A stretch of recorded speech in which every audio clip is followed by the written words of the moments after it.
1 महीने बाद लालजी के ही गांव में अफवाह फैली। पहलवान ने किसी को पकड़ डीडीएच लिया है। बेचारा जिंदगी से परेशान था, लेकिन अब मरने के बाद भी लोगों को चैन से जीने नहीं दे रहा।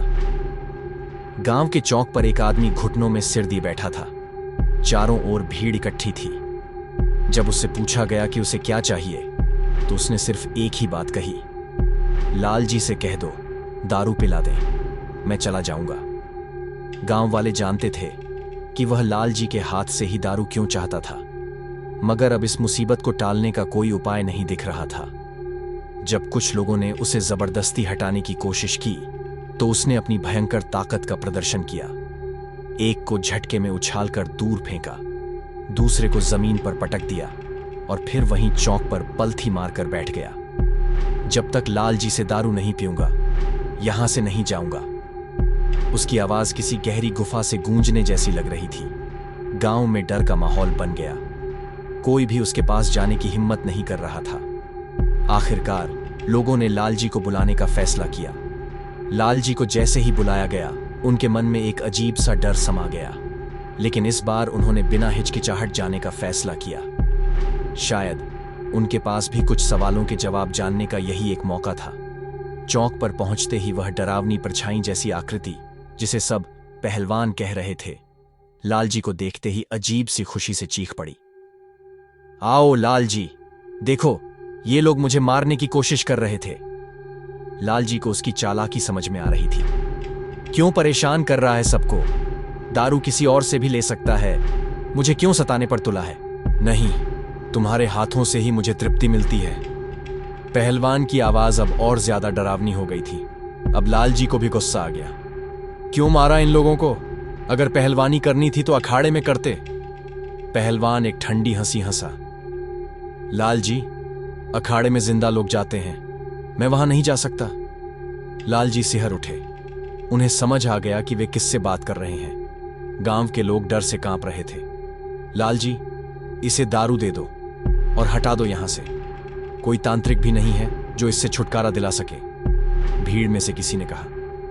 लालजी ने कांपते हाथों से पहलवान को थोड़ी सी दारू दी। वह धीरे धीरे पीछे हटा और अंधेरे में विलीन हो गया, मगर लालजी के चेहरे पर चिंता की लकीरें खिंच गईं। अब जब भी इसे प्यास लगेगी, यह किसी को भी पकड़ लेगा और मेरा नाम लेकर दारू मांगेगा। न जाने कहां कहां मेरा नाम घसीटेगा। कुछ ही हफ्तों बाद किसी और गांव में फिर से वही घटना घटी। इस बार एक शहर से आए आदमी को उसने पकड़ लिया और लालजी को बुलाने के लिए कहा। रात के 11 बजे गांव में लोग लालजी के घर पहुंच गए। इस बार उन्होंने लालजी से चलने की गुहार तक नहीं लगाई, बल्कि पैसों की पेशकश कर दी। लालजी झुंझला गए। क्या मुसीबत है ये? जब वे वहां पहुंचे तो वही साया खड़ा था। अंधेरे में उसकी छाया और भी डरावनी लग रही थी। आओ लालजी, उसने खुशी से कहा। इस बार लालजी का गुस्सा फूट पड़ा। क्या है बेसाले, दिन रात मुझे तंग करके रखा है। पहलवान शांत स्वर में बोला। बस तुम्हारे हाथों से दारू चाहिए थी। इतने दिनों से तुम आए नहीं तो बुलाना पड़ा। लालजी के क्रोध की कोई सीमा नहीं थी। अगर जिंदा होता तो तुझे मार डालता। पहलवान सिर्फ मुस्कुराया।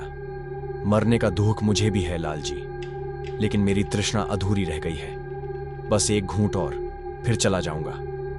लालजी ने थक हार कर उसे दारू दी और वापस लौट आए, मगर यह सिलसिला अब कभी खत्म होने वाला नहीं था। मुक्ति का उपाय फिर एक दिन गांव में एक विचरण करने वाला जोगी आया।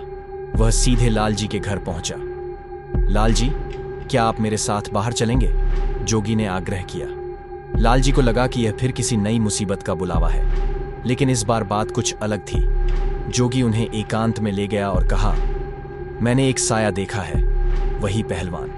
उसने कहा है कि तुम उसे एक निश्चित समय पर दारू पिलाते रहो। क्या तुम उसे जानते हो? लालजी को अपनी सजा का एहसास हो गया।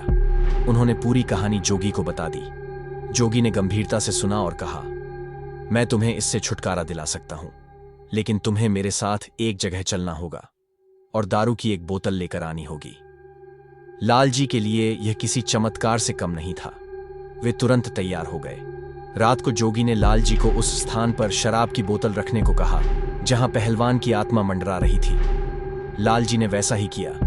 फिर जोगी ने अकेले कुछ अनजानी साधना की। सुबह होते ही उसने लालजी को एक छोटी डिबिया दी और कहा, इसे संभाल कर रखना।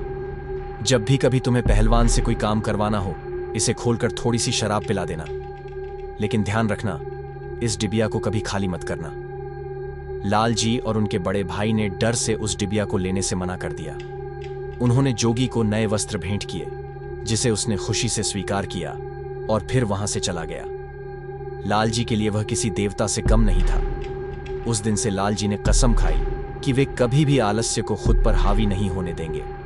और सबसे महत्वपूर्ण सीख, बिना जानकार की सलाह के कभी किसी को भोग नहीं देना चाहिए, क्योंकि यह नहीं पता कि वह भोग कौन ग्रहण कर रहा है, और अगर वह ग्रहण करने का आदी हो गया तो शायद कभी न खत्म होने वाली मुसीबत